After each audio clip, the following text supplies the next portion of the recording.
Harrison of Belton, Texas. The interviewer is James Smither of the Grand Valley State University Veterans History Project. Now, can you start us off with some background on yourself? To begin with, where and when were you born? Well, I was born in July 1928, Truman, Arkansas, during the Depression.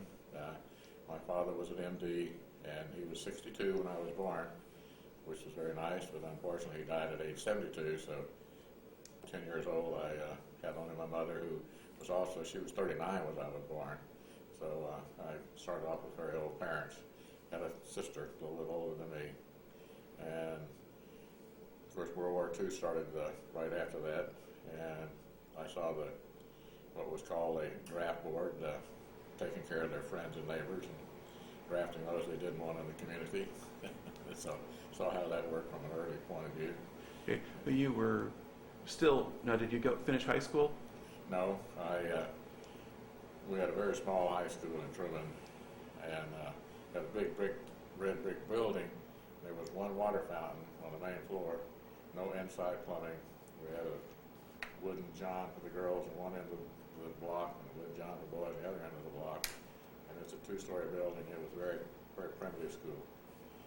I got a chance to go to Jonesboro High School, which was a much nicer, larger high school. And in 1944, the Air Force realized, hey, we got too many pilots, so they took 80,000 aviation cadets out of the aviation cadet program, sent them off to the infantry, and stopped the program. So Arkansas State College desperately needed students, and they sent out the word that any junior in high school that the principal will recommend, we will accept in college. So I went to college when I was 16, and one semester at Arkansas State, one summer session at Arkansas State, and then I transferred to University of Mississippi to Wrightville. Well, I just turned 17, be a sophomore at Ole Miss. Got there, of course, no money. My mother couldn't work.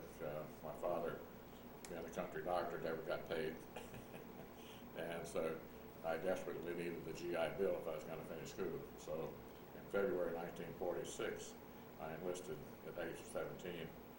I enlisted for 18 months, and I really wanted to spend more time in school than what the GI Bill provided, so I extended for another 18 months. Got out of the Army in January 1949, went back to Ole Miss, and graduated in 51. Okay. Now, to back up a little bit, what was your initial experience in the Army like? Well, as an enlisted man, it was very, very interesting. Of course, I was a skinny little undernourished runt, and made it through basic training. Only had to dig one 6x6 box hole for punishment from the platoon sergeant. And I went to clerk school, and then got involved as a records clerk in personnel. Got bad trouble with the first sergeant, and he put me on permanent KP. And so I had a friend of mine in personnel transfer me to a holding company, and then got transferred to a machine records unit at Fort Oglethorpe, Georgia, so I could go to Europe. Got down to Fort Oglethorpe, they disbanded the machine records unit, and I got sent to the AG school. They moved to Carlisle Barracks, Pennsylvania, where I again was in personnel, and then I started teaching. And we moved to Fort Lee, Virginia with the Adjutant General School, and after 3 years I got out and went back to Ole Miss. What did they have you teach? I was teaching personnel management. Okay. Which you just had learned by practical experience at that point? Well, yeah, I've been the officer record clerk, and I've been in personnel for a year and a half or so I had some experience, and of course I've been to the school, so all of a sudden I'm an expert. All right. And I was promoted to sergeant first class at age 19. And this was, well, I was tech sergeant, and they changed it to sergeant first class, so I had a permanent warrant as sergeant first class at age 19. And this is in the post-World War II Army. Where there were no promotions. Right. That was pretty crowded. I just happened to be in the right place at the right time. All right. And so then, let's make sure we got the sequence right. You finish it, and then you go back to college at this point. Went back to college, took ROTC, because I needed the money. All right. And when did you finish college? 2 years later, 1951. Okay. Now, at that point, then, okay, you finish, you do the ROTC. Now, do you get another round of officer training next? Is that the sequence? Well, in this case, I had been, of course, with the Aviation General School, and I had already been accepted at Harvard Business School, which I really wanted to go to. So I had a choice, do I marry my sweetheart, or do I go to Harvard Business School? And if I marry my sweetheart, I can't go to Harvard Business School, so I'll go on active duty in the Army. So I applied for, as a ROTC commission, so I applied for active duty as a military personnel psychologist because I had majored in psychology. And that's all it took in those days. Okay, you're a psychologist. So I was, went up to Aviation General School in Fort Harrison right here in Indianapolis. And then my first posting was in Alabama. It was pathetic. This is the Korean War, everybody being drafted, get 35 guys up in a bus, none of them passed the mental test, send them all back. And so my boss comes to me and says, we got a real problem because Willie Mays flunked the mental test. So I said, well, I'll get a hold of his record. So I got a hold of his record. In those days, it took 92 questions on the exam, had to get 28 right to get Cat 4 to be eligible for the draft. Mm-hmm. He got 25 right and not 28. So I knew that he wasn't malingering, he wouldn't have cut it that close. So I said, just call him back for re-exam and I'll take care of it. He said, what do you mean? I said, well, I have the authority to take him in just on my word. And the colonel said, are you sure? And I said, yes, sir, I'm sure. So called Willie Mays back up. I accepted him. He was drafted. He went to Fort Eustis, Virginia, and played baseball for Fort Eustis, Virginia for the Korean War. So I got tired of all of that after just a few months of examining guys after guys, and none of them ever passed. So I applied for my regular Army commission, which I was eligible for as a distinguished graduate, and they put me back in the infantry, and I wanted to go to the 82nd since I was airborne qualified as an enlisted man, went to the 82nd Airborne Division. And where were they based at the time? Fort Bragg. Okay. Now, had you wanted to go over to Korea? Oh yeah, I applied several times, and they said, well, you're in the 82nd, your priority unit, your strategic reserve, stop sending these applications, so I never got to Korea. All right. What was the Army at that point worrying about, or the politicians above them? Why were they keeping you there? Well, because the 82nd was in strategic reserve, and the Korean War, they were still worried about the Soviets coming in Europe, so they didn't want to get the 82nd Airborne under strength. They wanted them to be combat ready to go to Europe in case the Soviets came across. Right. So I couldn't get out of the 82nd. Okay. Then how long did you stay with the 82nd? Well, I was assigned an infantry platoon leader for a very, very short period of time, and they found out I could read and write, so I became assistant adjutant of the regiment, and I was the courts and boards officer. And so I did all the special court martial. Now I'd have to be a lawyer to do it, but I did special court martial, summary court martial, board and everything. And I really didn't like that. And so I asked the regimental commander for an interview, and I told him, I said, sir, I'm depriving all these other lieutenants of any experience at all in the courts and boards business, so I recommend that you abolish my position, and when you need a court martial officer, you appoint one and rotate it so all the lieutenants get this experience. He says, okay, so they eliminated my job. That's the greatest thing I ever did for the Army. I eliminated one job. All right. Now that you've eliminated your job, what assignment do you take next? I went back to a rifle company. I was there about a week. Made me the battalion adjutant. Still a second lieutenant. Captain's job. So then a friend of mine said, how would you like to be an aide-de-camp? I said, what's that? And he said, well, that's your aide to the general, and he was an aide to the general, and the general wants another aide, and he'd like to interview you. So, okay, so I went up for the interview with General Aubrey S. Newman, who was a 1928 Olympic champion. And so he said, I'll give you a 30-day trial, and at the end of the 30 days, I still want you. You'll be my aide. And if you still want the job, in the meantime, keep your regimental brass. Not going to be transferred, just be up here on special duty.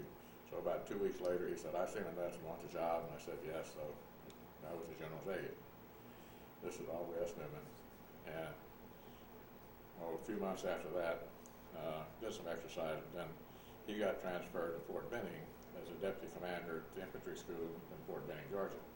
So he asked me to go down there and help him move. And so, yes sir, do that. So he said, providing you'll let me go in no more than 90 days. He said, oh yeah, that's fine. He said, I'll get you a job on the faculty because you shouldn't be an aide too long. So after the 90 days, he let me go. And I started teaching operations at the infantry school. And, you know, this time I'm a first lieutenant, not very old, first lieutenant. And so I get a message that he wants to see me. That was about, 4 months later. So I went around and see him. He said he just got orders for Germany, and he's going to be the assistant commander of the 5th Infantry Division in Germany, and wanted me to go with him as his aide and help him move he and his wife over there. And I said, sir, I don't think I can do that. He said, why? I said, well, when I left you, you told me that I did a good job for you, but with my personality, I should never be an aide. He said, oh yeah, but that was just for me. He said, I meant for somebody else, you know, you're all right for me. I said, well, sir, I still can't do it because, you know, I've just been trained to be an instructor, I'm teaching now, and I owe my loyalty to my current boss. So I'm sorry, but I can't go to Germany. He said, well, I understand. So I went back around. A couple of days later, my boss came to see me, Lieutenant Colonel. He said, Harrison, I understand you went around to see General Newman. I said, well, yes, he sent for me. He said, what do you want? I said, he wanted me to go with him as his aide to Augsburg, Germany. He said, when you leave it? I said, well, I told him I couldn't go. He said, you couldn't go, why? I said, because I owe my loyalty to you now. I need to teach you. I've been trained to teach. He said, you dumb son of a bitch, get back around there and tell him you're going. So I went back, back around the office and told him I was going. So we went to Augsburg, Germany. All right. Now, did you go and stay as his aide, or did you get a yeah, no. He said, they let me go after 3 months. Mm-hmm. And then I could go to a rifle company. And so, which I did, and I went to the 2nd Infantry down in Munich. The headquarters in Augsburg, but the 2nd Infantry in Munich. So I was a rifle platoon leader and company exec. Okay. And how long did you stay in Germany? Well, again, my typical screwed up career, they decided gyroscope. So the 5th Infantry Division was going to gyroscope with the 11th Airborne Division. They were coming over to Germany, and we were going to Fort Campbell, Kentucky. So this time I got myself transferred to tank company. In those days they had one tank company per infantry regiment. And I wanted to learn about tanks too. So I was the exec of tank company. So they sent me as the advanced party for tank company for the 2nd Infantry Regiment. We were the first ones to get to Fort Campbell. Got there, got prairie housing, got the TV antenna up on the roof, started checking the property books, and they weren't right. The tank company, it was a very complicated book for a tank company, and they just weren't right. And so I told my boss, I said, you know, I'm not finding the property, something really screwed up here. He said, well, you know, work with him. I said, sir, I cannot accept this property. God damn it, Harrison, what are you trying to do? Trouble like every place you go. I said, sir, the property is just screwed up. I can't do it. So he said, okay. So he reported it to the 503rd Regimental Commander that I couldn't accept the tank company property. So they did an investigation, and they sent the supply sergeant to prison and relieved the company commander because they were lying and screwed up. Okay. So then, about another week later, they said, you're supposed to be in Fort Ord, California. So the 5th Infantry Division did not stay at Fort Campbell. The 5th Infantry Division went to Fort Ord, California. Got out there, and then I was assistant S3 like I'd been before. And then I got a rifle company out at Fort Ord. And we were the first company, T&E company, to train raw recruits. So it took them all the way through the basic cycle, the advanced cycle. And by that time, I finally got promoted to captain because he kept saying, you know, you're the only lieutenant commanding the company in the whole division. So I stayed with my company, got promoted to captain, and then went to Fort Benning to the infantry advanced course. All right. Now, when was that you went to Benning? Went there in December of '56. Advanced course started in January. Okay. Now, you've been married all this time, right? Oh, yeah. Okay. Married from Now, would you take your wife from place to place, or did she go sometimes and not others? We were always together. Okay. Together. We had one child born at Fort Bragg, and we had another child born at Fort Ord. So we take 2 children to Fort Benning to the infantry advanced course. All right. And what did the infantry course consist of at that time? What were they making you do? What's that? What did your infantry training course consist of then? Well, the infantry advanced course is just one of those things that every infantry officer has to go through. Your first one is basic or associate, depending on when and how you're commissioned. But if you are a regular officer in all branches, after about 4 or 5 years, you go to the advanced course. Now they call it the career course or something. I don't know what to call it, but it was that. And at one time, it was about 9 or 10 months long. Ours, I think, was 6 or 7 months long. And by that time, I had applied for the Harvard Business School while I was on active duty. And they said, we don't send lieutenants to the Harvard Business School. Reapply when you're a major. So, okay, gave it up. So I applied for flight school 5 times. And so just as I got to the infantry advanced course, my application for flight school was approved. So I have a tendency to get airsick. So I took flight lessons there in Columbus, Georgia, solo, got my private pilot's license. So that when I threw up going through flight school, I say, well, they still can fly. And so after the infantry advanced course, I went to flight school down in San Marcos, Texas, and graduated #1 in my flight school. Okay. Now, was this is regular fixed wing aircraft flight school, Yeah, right? Bird Okay. Dog, L-19 Bird Dog, fixed wing, tail dragger. And I still got airsick, and I always carried a plastic bag with me. And so my flight instructor said, you need to go on sick call and tell them that you went to a party, because everybody sees you carry this plastic bag, throwing up in. And so got that through that. And in the fixed wing, you go up and you cut the power, you go and do a spin. Okay, so the instructor showed me how to do the spin. And said, okay, now you take it up and do 3 360-degree spins and pull out. So I took it up, turned on the spin, scared it out, pulled it out. When I pulled up, smoke rushed up into the front of the cockpit. I said, holy cow, on fire. And I turned around. My instructor had lighted a cigarette while we were in the spin.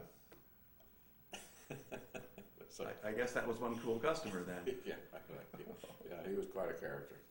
But anyway, I graduated #1 in flight school, and I was supposed to be teaching tactics at the flight school at Fort Rucker, Alabama, but I wrote a 7-page critique of the course, what all was screwed up about flight school, and so they threw me out of the aviation school and put me in an infantry unit at Fort Rucker. All right, I guess you were a troublemaker. You were a troublemaker then. Yeah, I'm still a first lieutenant too. All right. No, I was captain. You were captain by then. Yeah. All right. Now, where have we gotten to in time now? What year is that? Okay, this is 1958. I graduated flight school, #1 in my class. And at that time, Lebanon happened. They blew up the Marine barracks. And so we got a top secret message down at Fort Rucker that they wanted to send the 72nd, 92nd Air Combat Reconnaissance Company alerted to go to Lebanon. And they were a bunch of instructors and other guys that just put on demos. They didn't know anything about tactics, how to employ the armed helicopter companies, and the first one in the Army. So since I was the only one they could find that had a top secret clearance that could understand all this, instead of being the battle group adjutant, I became the trainer for the 72nd, 92nd Air Combat Reconnaissance Company. And they were using helicopters, you said? Yeah, armed helicopters. Okay, now did you have any experience in helicopters at this point? I wasn't even a helicopter pilot. Didn't think so. Yeah, okay. No, so, but I trained this guy. I took him over to Fort Stewart, and I took him to Fort Benning. We ran exercises and got him combat ready, and then they didn't go. By that time, the infantry branch was telling me that, you need to get a short tour over with because you should be going to Leavenworth pretty soon, but can't send you until you get your short tour. And I'd had the long tour, supposedly in Germany, only 18 months, but a long tour. So I hitchhiked to Washington and volunteered for a hardship area. No vacancies. I said, you surely got, you need somebody someplace for a short tour. He said, the only thing we got right now is this one requirement up in Iceland. I said, okay, send them to Iceland. He said, no, I got 3 records on my desk here that they've been back on a long tour a lot longer than you have. I said, any of them volunteer? He said, for Iceland? No. I said, okay, I volunteer. So, okay, you're going to Iceland. He's looking at my record. He said, you're not helicopter qualified. He said, you got helicopters up there. I said, great, send me a helicopter school. So, en route to Iceland, I went to helicopter school. Now, having done regular fixed-wing aircraft, how easy or hard was it to learn helicopters? Oh, not a problem. No. It's just a little tricky, but not any big deal. Now, do you get sick in helicopters? Hmm? Did you get sick in the helicopters? No, never. Okay, good. Never. Well, that's a good transition then. Yeah. All right. How long did the helicopter training take? Since we were already qualified aviators to start with, it may have been 9 weeks, may have been 12 weeks. Okay. Wasn't any really big deal. It's just a lot of fun flying around. All right. And then what did you wind up doing in Iceland? Well, I was the commander-in-chief of at Army Aviation North Atlantic. 2 helicopters and one Beaver. All right. And it was an inter-combat team of 1,300 people. Had an engineer platoon, a tank platoon, aviation section, and an infantry battalion. And we were the Army troops there. And, you know, wasn't really anything you could do, wasn't any place you could go. And so I set up a training program, and I taught everybody in the battalion airmobile operations, how to hook up sling loads, how to load in and out of the helicopter. And with my 2 helicopters, I took every person up in the entire combat team for a flight around Iceland. So, great step. Took them to Geyser. You know, there's 3 places in the world that are Geyser. And they started in Geyser, Iceland, that's the name of the town. So we'd go over to Geyser and just take them up, take the families up, you know. Nobody knew, because I was the commander-in-chief. Nobody knew anything about aviation or do anything I wanted to. Yeah. Well, were there many of the men assigned there have their families with them? No, because it was a short tour. Yeah. It was an unaccompanied tour. But you could come up on a tourist visa and bring your family, which I did. And there were, probably 10 or 15 families up there. And there were also quarters on the base, but you had to stay 2 years if you got quarters on the base. Okay. So where did everybody else live? They lived in hole in the walls there in Keflavik, in a little bitty village. It's very, very primitive. And how did the local population treat you people? They hated the Americans. They hate everybody. They hate each other. Iceland is the oldest republic in the world. The oldest republic in the world. Never had a majority government. It's always a coalition. They just can't get along with anybody. They just started as a bunch of quarrelsome Vikings and stayed that way. Yeah, I guess. they're all Scandinavian descent. The women are absolutely beautiful. It's a beautiful bunch of people, but they just don't like each other. All right. And they certainly didn't like the Americans. All right. And another weird thing, this is 1960, 1959, 1960, and our State Department signed a status of a forces agreement that would not allow any blacks to be stationed in Iceland, because the Icelandics didn't want any blacks. Yeah, 1959 and 60, no blacks allowed. Weird. All right. So you have a short tour. How long is a short tour? Well, it was 12 months, but fortunately, they decided to pull out of NATO and move back to the States. So I only spent 9 months there. Lucky. All right. So what do you get next? Well, again, since my wife came up on a tourist visa, I didn't take the ship back home with all the troops. I bought a commercial ticket, and we flew there, and sure enough, I'd been selected to go to Command General Staff College, so we went from Iceland to Fort Leavenworth, Kansas. Our son, who was the firstborn, went to 3 different first grades. Wow. All right. And then how long does the course of Leavenworth go for? Well, I was there what they call a snowbird, because I got there in about March, and the class didn't really start until the end of August. So they assigned me to the Allied Personnel Section to help bring in 100 foreign students from all over the world. Most all of them were top graduates of their staff college and their Army. And so I taught an English class to those that already knew how to speak, but they needed some improvement. And I asked my boss about speed reading, And he said, well, yeah, they use a T-set here, and go get a tachyscope, and you can do it yourself. You know what a tachyscope is? Nope. It's a little panel about like that, and you set the speed, and it uncovers the lines as fast, and you can set how fast you want to read or whatever. And I said, it covers the lines up, so you have to read, otherwise you miss the line. So I finally located the tachyscopes. They were stored in a closet someplace over in the lab. And he said, that's great. He says, I want you to set up a speed reading class for all of the advanced English-speaking people. So I taught speed reading Okay. until the class started in August of 1960. Okay. How well did that work? It worked pretty well. I had a Dutch officer that he tested out at 250 words a minute and finished at 700 words a minute.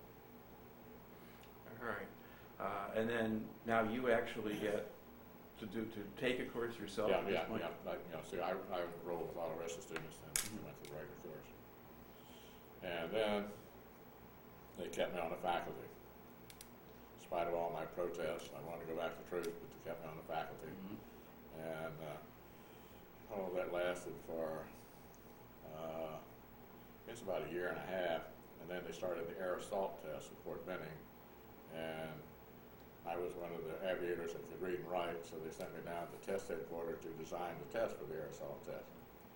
And so I did the reconnaissance, security, functional areas. It was the first testing I ever did by functional area, logistics, reconnaissance, security, and artillery and fire support and that sort of thing. So it was a very interesting tour. And so we tested the 11th Air Assault Division, which became the 1st Cav Division.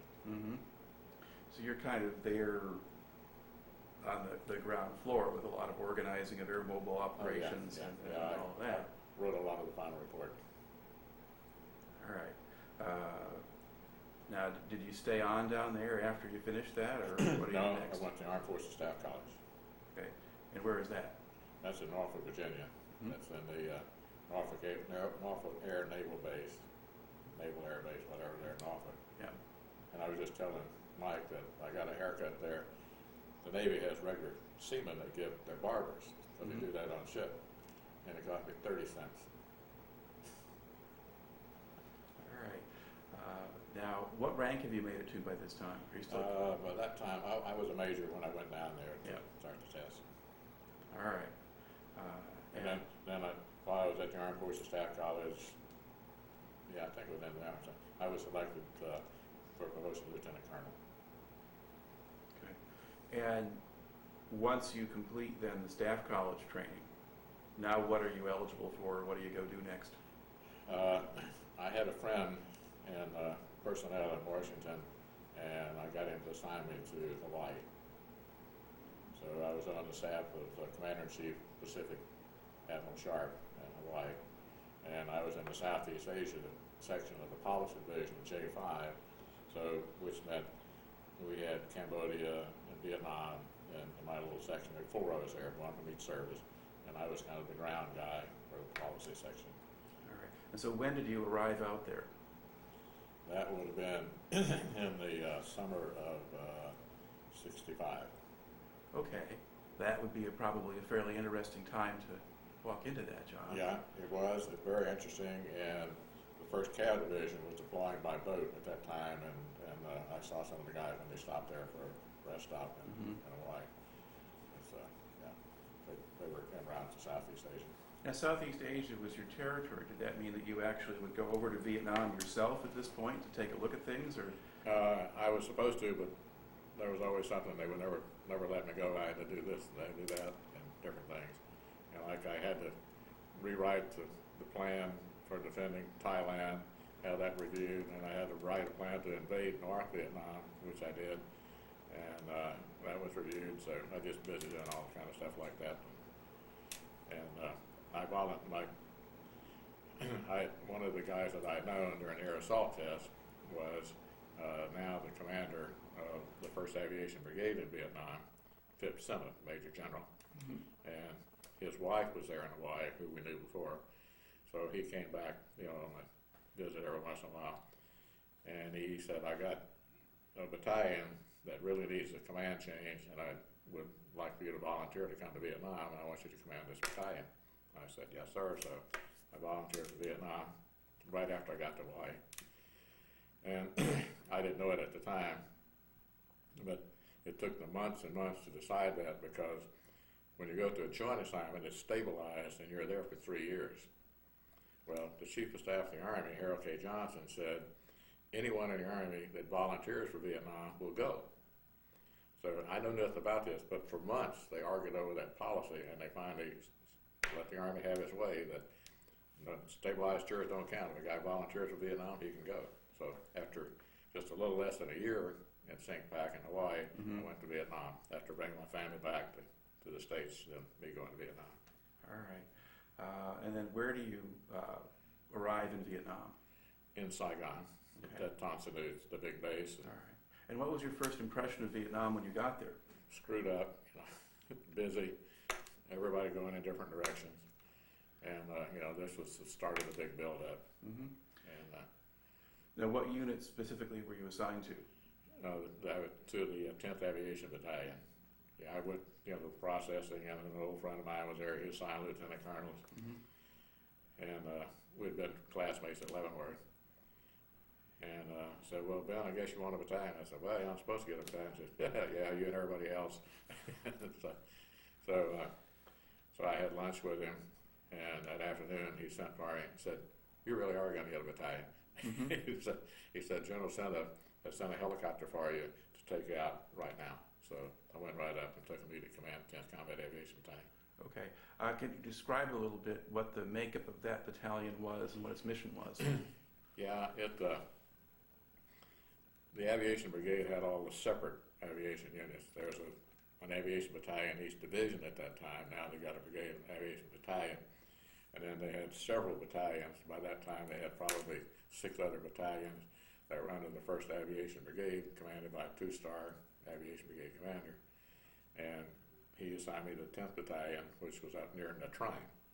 And one of my companies in the 10th Battalion was OPCOM of the 5th Special Forces Group. The other 4 companies, and I had command of the 3 companies. So that's what we did. And I supported the 1st Brigade, the 101st was my first priority, then the 2 Korean divisions, and a Korean Marine Brigade, and all the ARVN units in the 2 Corps area near Tuy Hoa, Nha Trang. Okay. And what kind of aircraft did you have in your battalion? All Hueys. Had one company of Chinooks, and all Hueys after that. All right. And were these all used for transportation purposes, or did some of them carry guns? Or? Oh yeah, each company had a gun platoon. I think there were 8 guns in each company. Okay. So you had sort of your own gunships that could go and protect the other ones? Each company had 3 platoons of lift and 1 gun platoon. All right. And what sort of stands out in your mind about sort of operations that got performed, or things that where you could do a useful job, or got screwed up, or whatever? Early on when I got there, the crew took off at about 9 or 10 o'clock at night in the dark, and a light rain crashed and killed everybody on board. And I asked if his instrument ticket was up to date, if he was instrument qualified. He said, no, in Vietnam, you don't have to keep your instruments up to date. That's all a waiver. You don't take an extra event. So I immediately established a policy that everyone would be instrument qualified, and they must be instrument qualified to be the command pilot in command of that helicopter. And also that we would all have night training, because these took off at night, poor weather, crash and kill everybody. So that was a big change for everybody, that here this new chicken shit colonel is going to make everybody take their flight exam, where the Army says you don't have to do that. But in my battalion they did. And so we took night training and we took instrument training. All right. And did that have a notable effect in terms of the unit? Absolutely. No, we had super qualified guys. And another thing, the way the Huey designed, the best instruments are in the right seat. Well, by practice over there, the senior pilot, the command pilot, he was sitting in the left seat, and so the new guy was sitting in the right seat. So I had to change that. I said during weather and at night, the most experienced pilot sits in the right seat where the instruments are. So kind of got that going. But there were lots of interesting little things. Now, helicopter pilots have a reputation of being kind of a crazy or maybe undisciplined bunch. How easy or hard was it to convince them to go along with that kind of regulation? No, it wasn't hard. Okay. No. Could they see the logic of it? Pretty well saw the logic of it, but there was no room for argument. They did what I told them to. All right. If they didn't like it, they're out. All right. And overall, how would you kind of rate the performance level or efficiency of your unit while you were running it? Oh, they were superb. Really, really good. Of course, as I say, you got an experienced pilot and then a junior pilot, and they work up, and everybody wants to be first pilot coming there. So they're all highly motivated. But the problem was, there was the pilot shortage. We didn't have enough pilots to fill all the seats. In spite of the fact that at a news conference in Saigon, McNamara was asked that question about what about the pilot shortage. He said there's no pilot shortage in Vietnam. Every aircraft flying has a pilot. That's what he said. I suppose it did. All right. Well, the Army though had programs in place. They were trying to train more pilots by this time, right? Oh yeah. They were pushing them to as fast as they could. But they would arrive in country with a minimum of 250, some of them 400 hours. And of course, by that time, I had a couple thousand. All right. Now, and I really learned to fly helicopters in Iceland. High winds, bad weather. Right. You were. I was very arrogant and very proud of my ability to fly a helicopter. All right. Were there any particular difficulties or challenges involved when you were working with the Koreans? With the who? The Koreans? Oh, they're great. They're great troops. They're very disciplined. And no, it was much easier working with them than Americans. All right. So how long did you spend commanding that battalion? As far as I know, I'm the only one that ever commanded a battalion 12 months. The normal was 6 months. But what happened was my boss in Saigon, with my 6 months up, he was worried about me getting killed or wounded or something because we lost a couple of battalion commanders and several wounded. So he sent my replacement up, and the 1st Brigade commander of the Airborne, General Matheson, looked at him and said, "You don't have any jump wings on." I said, "No, sir, I'm an aviator." He said, "It's an airborne unit." He sent him back to Saigon. So that happened a couple of times, not for the same thing, but the commander of the 1st Brigade, the 101st, would not accept any replacement. So my boss said he'd leave me in command if I promised never to lead the assault, never to mark the LZ. I said, "No sweat, sir." How dangerous was your job? Well, I lost 29 guys, 35 helicopters. And what was the normal full complement, total number of helicopters you'd have at one time? Oh, let's see, the total number of helicopters, that would have been about over 200. I can't remember that one offhand. Yeah. So it's enough that you notice, on the whole, most of them come back. Oh yeah. But it's still stuff can happen, and you're at this stage. You're going into LZs all over the place in different parts of the country, and there's people can be shooting at you from anywhere. Yeah, the real dangerous missions were when you're going out in a single ship trying to pick up a wounded guy, and you have to stay up there and hover down, or let a rope down, or whatever. Because we rarely had medevac helicopters where we were. They were very rare because we were always with the 1st Brigade, 101st on some special mission out in some like Dak To, Lake Koo, Mamituit, out in the boonies. So we did a lot of medevacs. Now, what's the difference between a medevac helicopter and just a regular Huey? Well, the main difference is on a medevac helicopter, you've got an aide man there that can help out. So the preference obviously is a medevac helicopter, but if they're not around, you get them out and get them to an aid station as quick as you can. But otherwise, the physical machinery is dangerous, or how you load them up onto it and so forth. And the medevac helicopter has a winch out on the side where we didn't have that. Okay. So now, because you were somebody, you came in as a very experienced helicopter pilot, fly a lot of conditions. Were you putting yourself in situations that were pretty dangerous? Oh, every day. Yeah. So you would go right into the LZs and oh, yeah, so forth. yeah. Well, what I would do is, with each company, I would, tell my S3 to take the command control, the battalion command control helicopter and take it out and run the operation.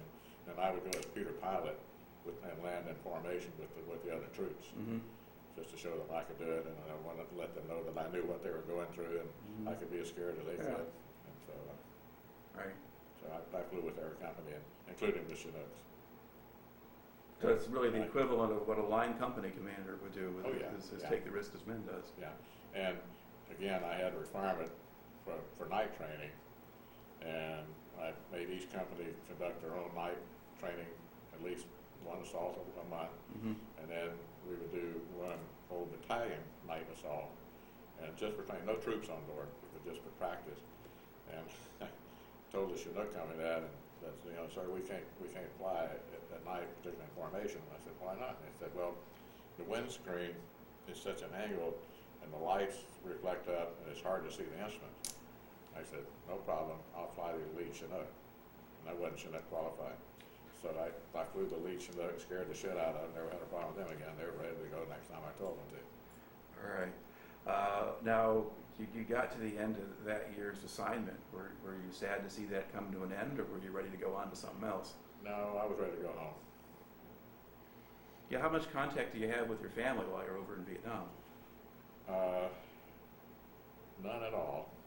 On my second tour, I got a chance while I was flying one time to get an air patch with some guy in Peru for a telephone call back to my wife. That was the only contact I had, other than the daily letters. Okay, just write to each other. Didn't get them daily, but we wrote daily. All right.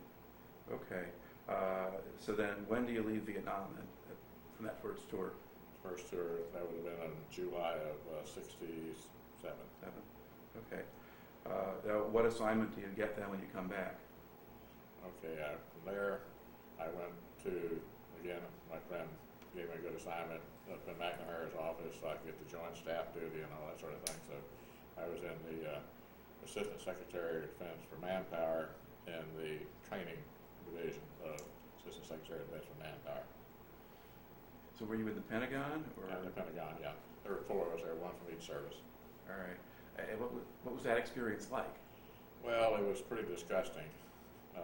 First thing that was disgusting about it, McNamara had this claim that, I got a civilian staff. So we were not allowed to wear a uniform to work. So we had to buy a whole wardrobe of civilian clothes to go to work every day. And because we're used to going to work at 6:30, 7 o'clock, 7:30 latest.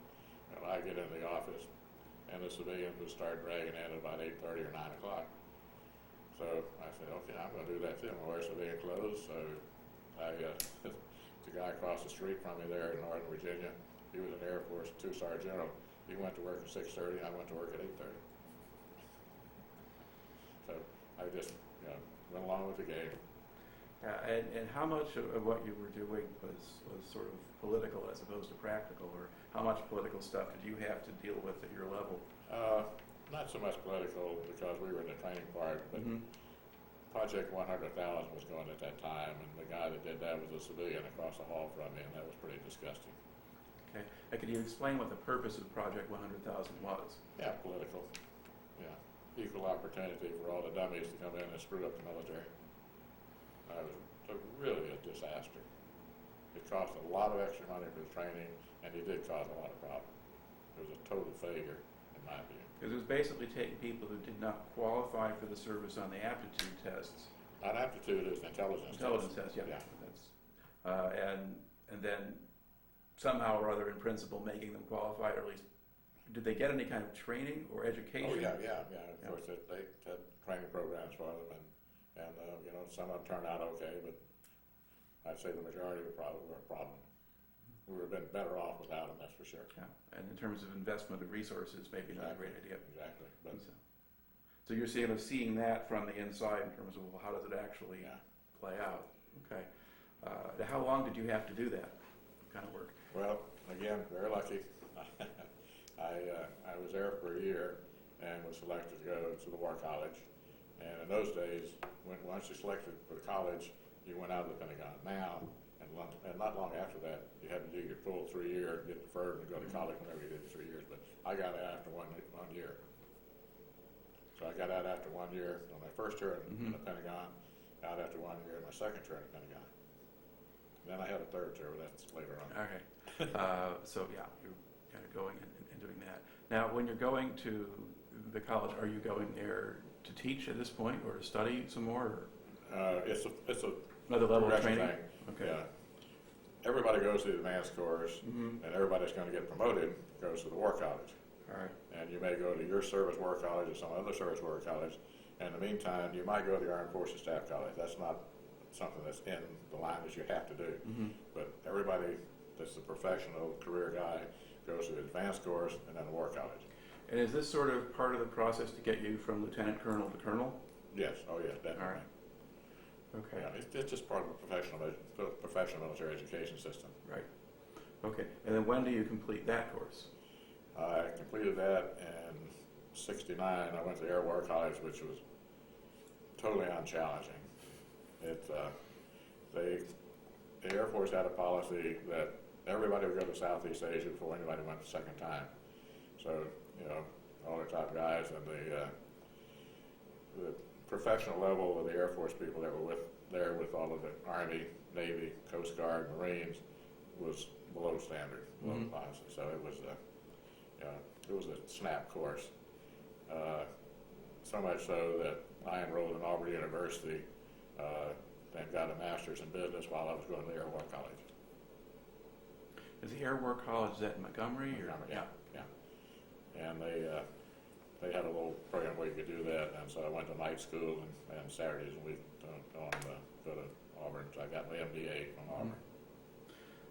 And was that any harder than the Air Force program? Or? Oh yeah, it was, because I had to take business statistics, and in those days, we're talking 1968, they didn't invent little calculators yet. No, yeah. So I had to do all the calculation with a slide rule. That was my biggest challenge. All right. And then, having gone and done all of that and got through that level, what did they send you for next? Then I got assigned back to the Pentagon, and this time I was the chief of doctrine.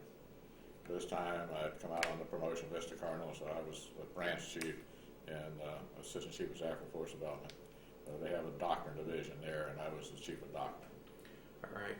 And doctrine for all kinds of air units, or just for helicopters? Everything in the Army. Okay. So Army air doctrine. Yeah, Army-wide, yeah. Okay.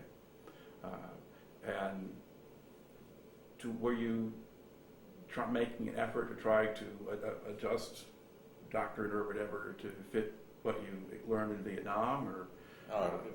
It's just kind of routine stuff. Wasn't any big deal. There were special considerations as that. It wasn't a big deal.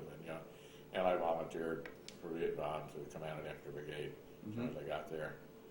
And the friend of mine who was in charge of signing infantry colonels said, Ben, we got guys that have been back in Vietnam a lot longer than you have. We got hundreds of guys that have applied to the command of brigade in Vietnam. You're never going to get to go. I said, okay. So I sent a message to my old mentor, General Senna, telling him that, I want to go to Vietnam and would appreciate some help. So he contacted his friend who commanded the 101st Airborne Division, and I was requested by name to command the 3rd Brigade and the 101st. So I found out that my boss in Act 4 turned it down, didn't even let me know when the request came in. So I called the secretary and asked for an appointment, and so the secretary came back and said, he knows why you want to see him, he doesn't want to see you. And I said, tell him I really need to see him. So finally let me come in, and he said, don't bother sitting down, it's not going to take long. He said, you want to go to Vietnam, you're not going to go. I said, but sir, and he said, I've got 32 colonels in this building, and you're my best colonel, and you're not going. I said, but sir, I want to command an infantry brigade. He said, I will guarantee you command an infantry brigade. And I said, sir, combat may be over by then, number one, and number two, I'm an aviator. He said, oh yeah, that's right. And he said, well, okay, but if you don't go to that brigade command, I'm going to get you. So he let me go after after 1 year there in Act 4. I went to the 101st Command, 3rd Brigade, 101st. Okay. And when did you arrive to take command? In June of 70. 1970. Now, and what was the situation there of the brigade, or what was the brigade's mission at the time that you joined it? The brigade was just given orders to conduct an operation out into the Ash-Out to deny, that area to the North Vietnamese who were bringing all their troops and supplies and everything else down there. And it was called Operation Texas Star. And we were the brigade to conduct it. And my predecessor, who had gotten the orders and prepared for that just before I took command, told the division commander, that's a bad area and we need more troops. No, just one brigade going to go out there. So that was it. That was our brigade assignment. It was for Operation Texas Star. And we established, before I got there, they established Firebase Ripcord. That was in April. And when I got there in June, there was a lot of fighting going on. Nothing really massive, but there was fighting going on out there. And then they started really concentrating on Ripcord, and I would get extra battalions. And at one time, I had 4 of the 8 battalions in the division under my operational control. I always had at least 3 battalions. And we just didn't have enough troops out there because the NVA were all over the place. And it was their area and their supplies and their weapon caches, and they just didn't want us there. Now, at the time the Ripcord operation was going on, how much did you know about enemy strength in the area, or what did you think they had at the time? Well, we knew they had a lot there, but we didn't know it. And like one time we got word that a 29th, I think it was 29th NVA regiment coming across the line, and the air cab squadron went out and just wiped them out, caught them out in the open. So we knew there were a lot of them there. We didn't know exactly how many, but we had a good idea that there were lots of them there. All right. Now, were there manpower issues in the line companies by this time? Oh, yeah. Getting small? Yeah, it's too young. But a typical company would have 90, 95 people in the field instead of 160. And Ripcord, some of them eventually have rather less than that, too. Oh, yeah. And were you getting fewer replacements coming in than they had in earlier years, or are you? Yeah. Well, we were getting in-country transfer replacements, and so we were getting fewer replacements, and we were just short of people. Everybody was. Okay. And then, how much contact did you have with the people on Ripcord, or how often did you go out there? And every day. Right. Every day, and then when they started the siege on the 1st of July, and I saw that the buildup was really getting around there, then we lost a Chinook in the middle of it, and a guy killed right there and blew up the 105 battery. That was on the 17th of July, if I recall. And then I decided to spend the night out there every night. So the last 5 nights we were there, I stayed on Ripcord during the night so that I could talk with the Air Force and the Navy and the Marine Air guys and speak their language. Tell them that, no, we've cut the artillery off. You don't have to worry about artillery fire. Come on in and hit the targets, whatever. So I got involved in that. Yeah, just physically, what was that experience like? That you're in a base that's under siege. Describe a little bit just the layout of Ripcord and the terrain around it. Well, it was a sharp hill, and it had been cleared off, and Captain Vasquez was the first rifle company commander to go in there to set it up. And he was absolutely superb rifle company commander, and he just worked the hell out of his troops with barbed wire and wires and trip flares and claymore mines, and in fact, that base was never penetrated. Not a single enemy ever got onto that base. So no sappers got inside the wire and no, that kind of thing? Never. And in fact, none of my bases and base camp were we ever surprised, because I read the after-action reports of all these disasters, and they were always somewhatly surprised. So I got there, I established a policy that no overhead bunkers so they could go to sleep in, and that upset a lot of people. And also that an NCO had to walk the perimeter every hour. An officer had to walk the perimeter every 3 hours. And this was all night long, so that If you're standing up awake and walking, you're a lot more alert.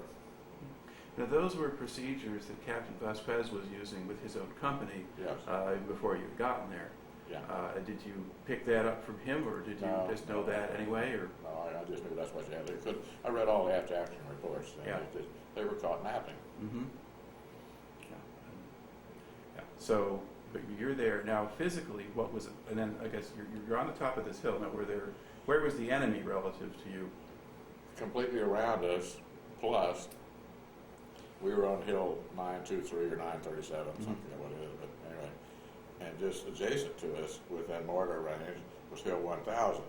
So they had the dominant terrain, and they were dug into that hill, and we never got them out.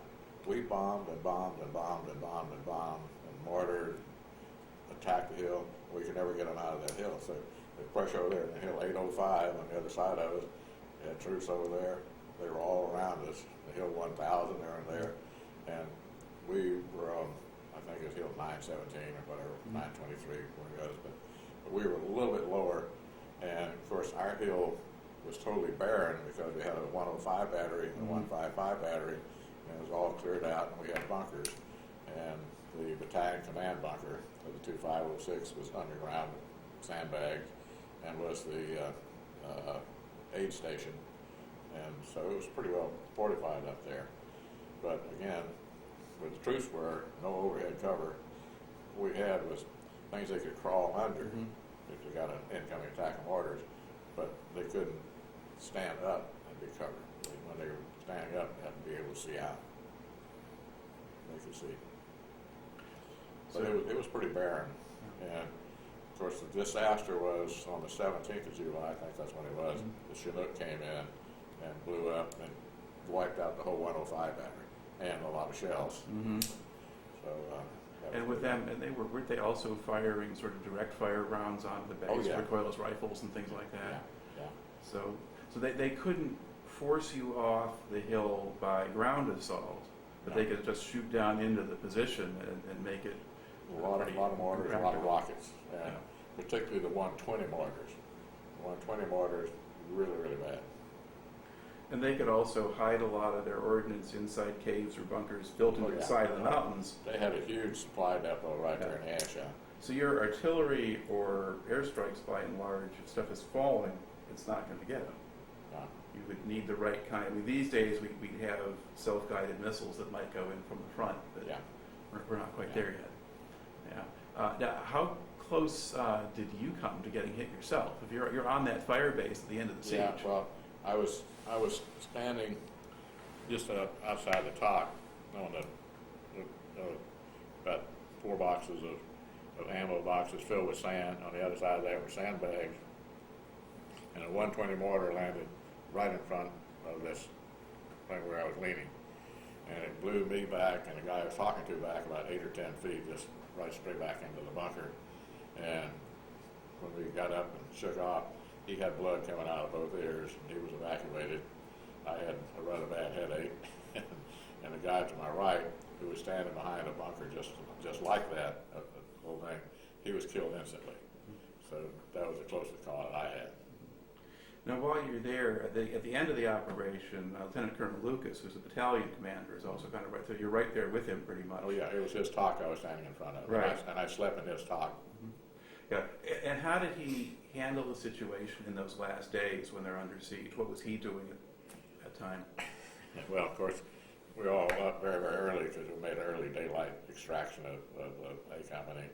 And then he came back to Ripcord and looking around, and he was standing out in the open, not behind a little thing like I was, watching the artillery over there and around, hit him in the leg, and they took him out, and he died before he got to back to the medevac. Yeah, but I guess before that, I mean, earlier on in the campaign, he's up in the helicopter and observing and so forth. But then, as the line companies are sort of more pinned down or fortified, he's on. I think he's in the book, Keith Nolan's book or whatever. He's spending a lot more time now just on the ground on the fire base.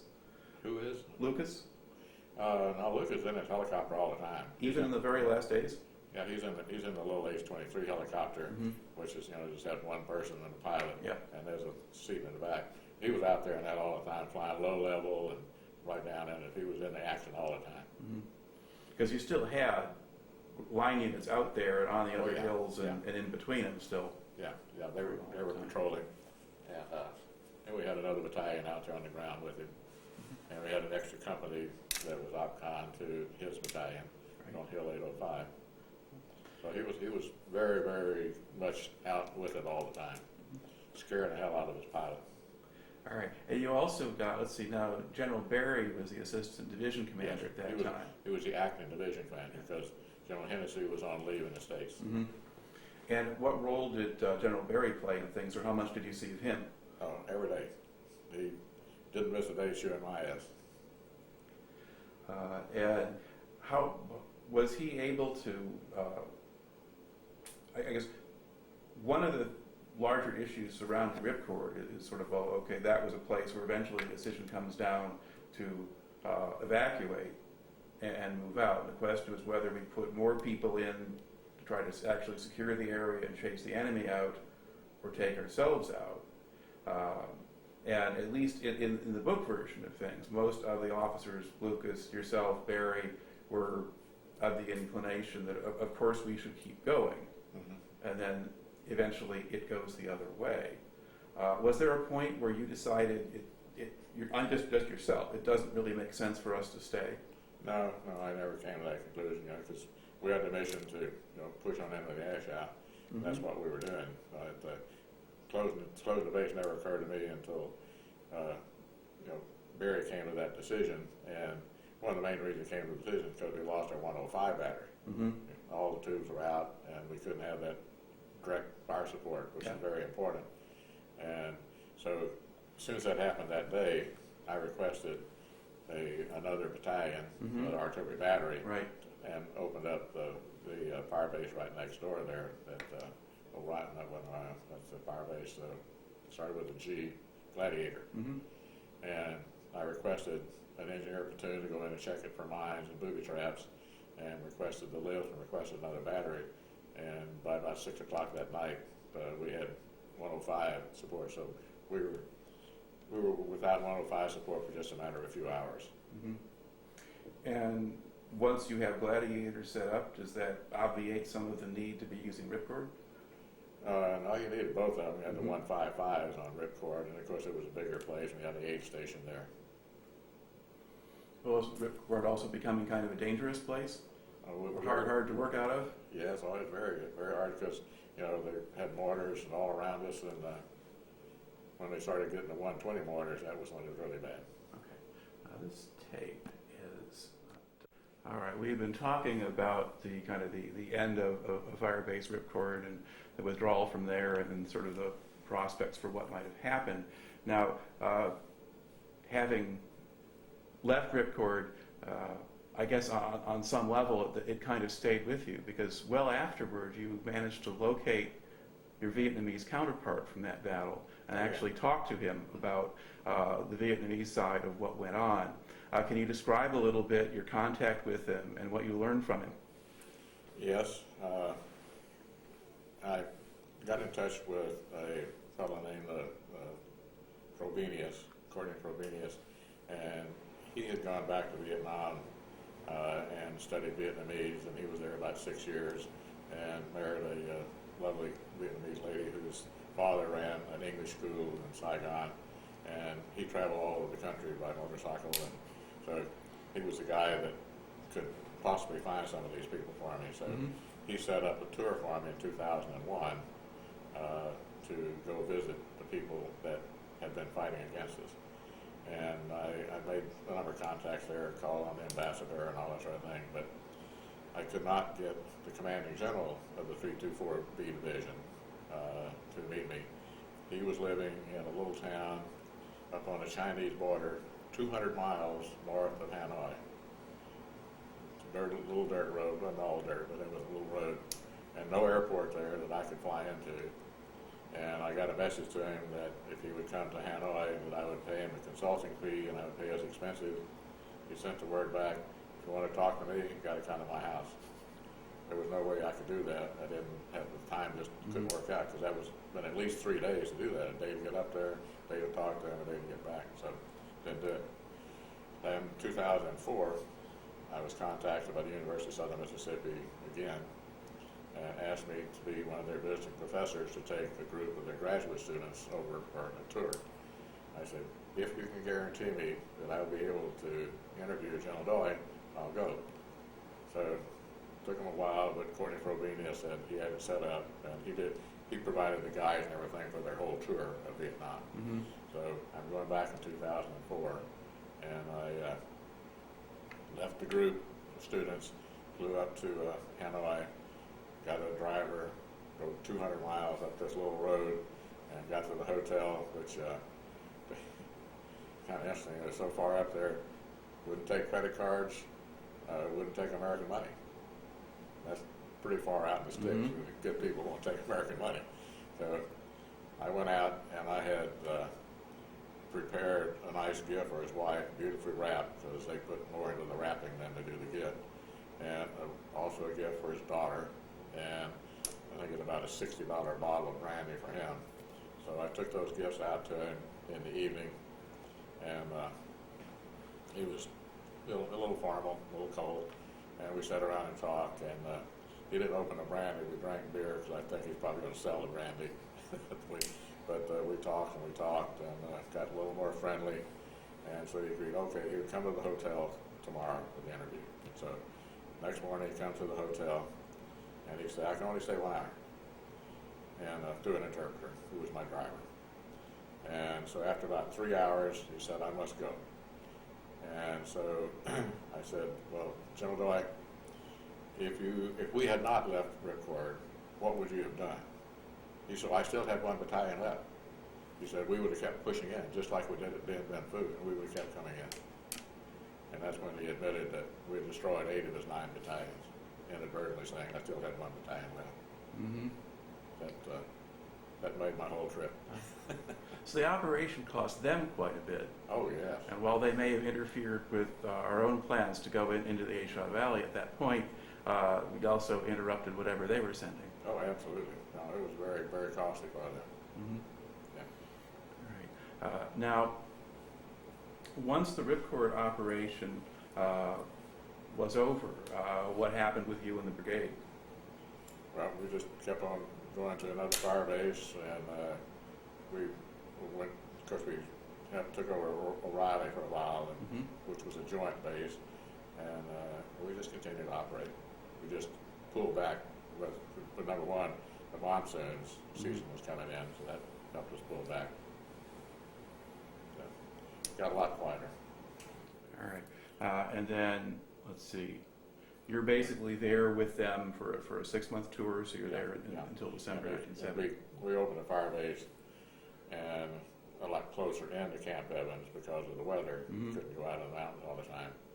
And that's when I had a little problem with the battalion commander, who wasn't doing a good job at all. And he didn't take the right equipment out there. He would come into base camp at Camp Evans instead of staying out there on the fire base with his troops. And then I found out that the 2 of his company commanders just happened to run into each other in Thailand and Bangkok doing R&R. And my exec comes to see me at the 6 o'clock briefing, smiled on his face, and said, sir, we got a problem. I said, what's that? He says, one of your battalion commanders is queer. I said, okay, I know which one. So I went to see the division commander, tried to call him on the emergency channel, finally got him on the emergency channel, and told him I needed to talk to him. And of course, he was mad as hell. And he said, okay, meet me back at Camp Evans. So I went to Camp Evans, and I saw him coming in, and I held off my helicopter a little bit and let him land, and I landed mine. And he saw me, and he put his hand on, and he said, okay, Harrison, what's so goddamn important right now? So I said, just a minute, sir. So I came up to him and told him one of my battalion commanders was alleged to be queer and making moves on his company commander. Jesus Christ, go ahead and talk to him. He said, well, I'll appoint the IG to investigate this. I'll have him personally investigate it. I said, sir, I need to relieve the battalion commander today. He He said, what do you mean? He said, we got to investigate it. I said, sir, I've got 2 rifle company commanders, I don't know how many others, that refuse to go to the field with him. So I've got to relieve a lot of company commander, a lot of other people are the battalion commander, and I recommend the battalion commander be relieved. So he relieved him that day. Aside from that particular situation, how would you rate the overall effectiveness or quality of the officers in your command? Very high, very high. And do you think that extended down to the level of the enlisted men as well? Was the performance level of the brigade pretty good? At the company level, by that time, NCOs that were coming back for a second tour were smart enough to avoid a rifle company. Mm-hmm. And so you had the shake and bake young guys being squad leaders, we suffered for NCOs in the rifle companies mm-hmm. because the guys on the second tour knew how to get out of it. Most of them, not all of them. All right. And I didn't even have a sergeant major, a brigade sergeant major. He was killed at visiting over on Firebase Henderson. Mm-hmm. Now, at what point did you really start to notice the effects of this? Was this even when you first got there? Or Every day. Okay. Every day. And this has also appeared, I mean, the Americans were steadily drawing units out of Vietnam at this point, and my impression at least is that they would then take the units that were left and assign them more and more responsibilities or larger and larger areas to cover. Is that what happened? Oh yeah, sure. We were covering an area that had been covered by 101st and 2 Marine Division. Mm-hmm. The 2 Marine Divisions were gone. So we were short of people, and we were short of people in our units. Mm-hmm. More area, more problems, more NVA coming down. Now, in principle, what was supposed to be happening in the Vietnamization process was that the Republic of Vietnam's army, ARVNs, would be coming in and filling in for and replacing the American units. To what extent was that happening? Well, it happened with Lam Son 719. This was going to prove that the Vietnamization program was working, and they were going to go into Laos and destroy the 2 big major supply areas there in Laos. Mm-hmm. And so they assigned the 1st Division, the Airborne Division, and the Marine Division to make that invasion. And the U.S. provided all the fire support, and not all the fire support, they had their own artillery, mm-hmm. but we provided all the helicopter support with air cav and lift ships and everything. Mm-hmm. And this is going to be the big proof that Vietnamization is working.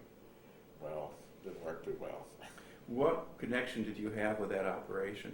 Well, my reward for commanding the 3rd Brigade in the last major battle of the war for U.S. forces was to be the senior advisor of the 1st Division to go into Laos. So that's the spring of '71 when that's happening. Well, it was, I turned over command in December, mm-hmm. came back 1st of January, and right. became the senior advisor to right. the 1st Infantry Division. Mm-hmm. And by that time, the operation had already been compromised down in Saigon. The North Vietnamese knew we were coming, and they poured everybody in there to greet us. Now, how well would you say that the Vietnamese 1st Division performed in that? I mean, if that's the one that you have contact with. The 1st Division, where I was a senior advisor, did a superb job. They were very well trained, highly motivated. Unfortunately, they lost a regimental commander, they lost 2 battalion commanders. There was just a lot of tough fighting. And the Airborne Division, they got across the line and went a little ways, but they didn't perform all that well. And the Marine Division, same way, they got across, did a little bit, took a hill or 2, but didn't go very far. The Rangers did real well. And the Marine Division and the Airborne Division were commanded by 3-star generals. And I Corps, supposedly who was running the operation, was commanded by a 3-star, but the Marine Division commander and the Airborne Division commander refused to come to the field. They stayed in Saigon, sent a division up there, but they never came up there. So that was a little lack of leadership. And then the I Corps commander, General Lam, was a limp dick if there was one. He didn't do anything. So he located his forward command post in the same little hole in the mountain where we were at the 1st Division. So the 1st Division kind of ran the operation because that was the I Corps headquarters and the 1st Division, so it was it lacked a lot of leadership from the top. I would say the whole thing was compromised. And were you in a position to do anything to help in any way, or did you just watch?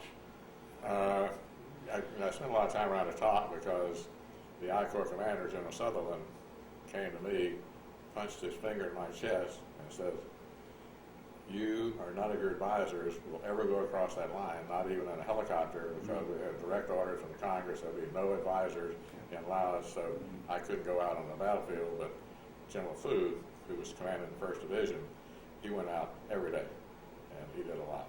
It was a good job. So you could see in places where if the Vietnamese had the right kind of leadership and materiel, they could be effective. Oh, the first Division was as good as 101st. Wasn't a doubt in my mind. They were good. All right. And when did your assignment in Vietnam come to an end? 1 year later, in the 4th of July. Okay, so that's in 71? Yeah, 71. All right. When we got back from lunch on 719, instead of taking an hour and a half or 2 hours for lunch, they took 3 hours for lunch. And so I just didn't have much to do after lunch on 719. All right. Now, at this point, had you figured the writing was on the wall for South Vietnam, or what did you think was going to happen? Well, I didn't know at that time, but in 72, when they had the North Vietnamese Easter Offensive, the 1st Division performed superbly and drove them out of the way finally, and they defended all across South Vietnam. So they proved that with U.S. air support and U.S. supplies, they could defeat the North Vietnamese invasion, and they did. They defeated the 72 invasion. And then Church and a bunch of his idiot assholes in Congress cut off all their supplies, cut off all their equipment, so and our support. So we reneged on our agreement. We let them down. We caused a defeat. Yeah, it was ultimately the politics caught up with the whole thing. That's it. All right. Now, once you left Vietnam then, at the end of that tour as an advisor, you were still in the Army for a while longer after that. Yeah. What other kind of assignments did you hold? Well, my mentor, my old boss, General Senna, said that he would like me to come to Fort Hood, Texas to Project Master, and I said, "Sir, Fort Hood has never been on my prepper statement, but I'll be there." So I volunteered for Fort Hood and went down and worked for him for 2 years during we conducted the air assault test when the formal testing of thing created the Air-Camp Brigade, 6th Air-Camp Brigade. And I was in charge of field tests for the Project Master as a colonel. Okay. And then after that? Well, I got asked to be chief of the infantry branch, which I would have been the first aviator to ever be chief of the infantry branch. I thought that was pretty neat, so I went to my boss, General Sanders, and told him about it. He said, "All bullshit. You're going to be promoted to brigadier next summer anyway," so he wouldn't let me go. Unfortunately, I was promoted to brigadier the next summer. All right. Now, did you stay on Fort Hood, or did you get other assignments? I went from there to Leavenworth, Kansas, to be the deputy commandant and run the command general staff college. And was that your last assignment, or? No, almost though. The reason I was there is because General Hennessy was a commandant and my boss in Vietnam, so he asked me to be the deputy commandant. So I got up there for that. And then he was replaced by General Cushman, who was a pretty wild man, and I was running the college as his deputy. He had the whole combined arms center there. And where it was normally a 1 or 2 year tour, I spent 3 years there. Cushman left, and I ran the college for a while as the acting commandant. And then it was decided that I could finally go to Fort Rucker to be the DCG and then the CG of Fort Rucker and run the Aviation Center. So after 3 years at Leavenworth, I went to Fort Rucker. And I was there for about 5 months when they said, "Nope, you need to go to Washington."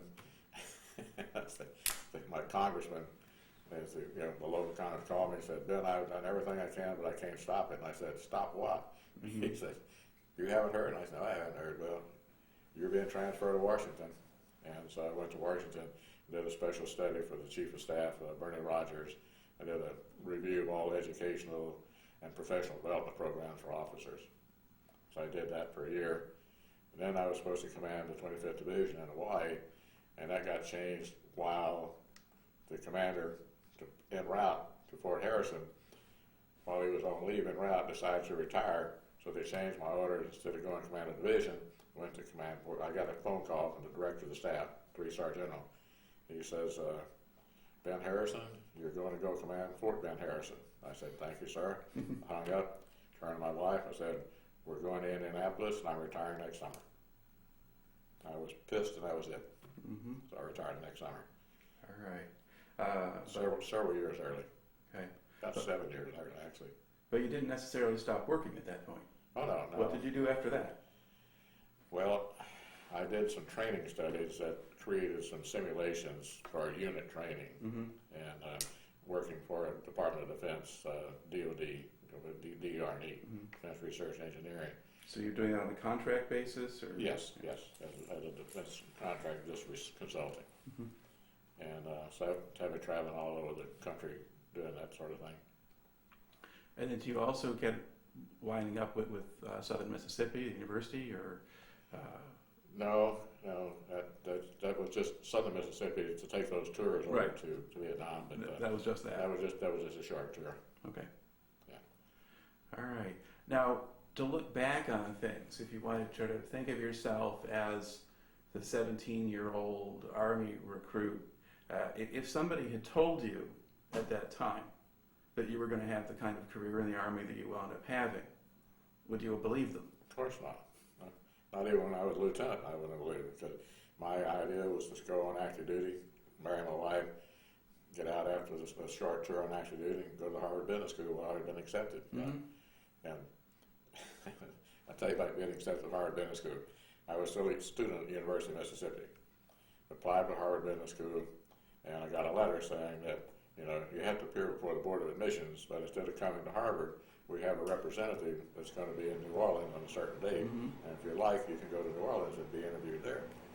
So sure, I went down to New Orleans, interviewed, and the guy said, I'm not supposed to tell you this, but I can guarantee you you'll be accepted at Harvard Business School.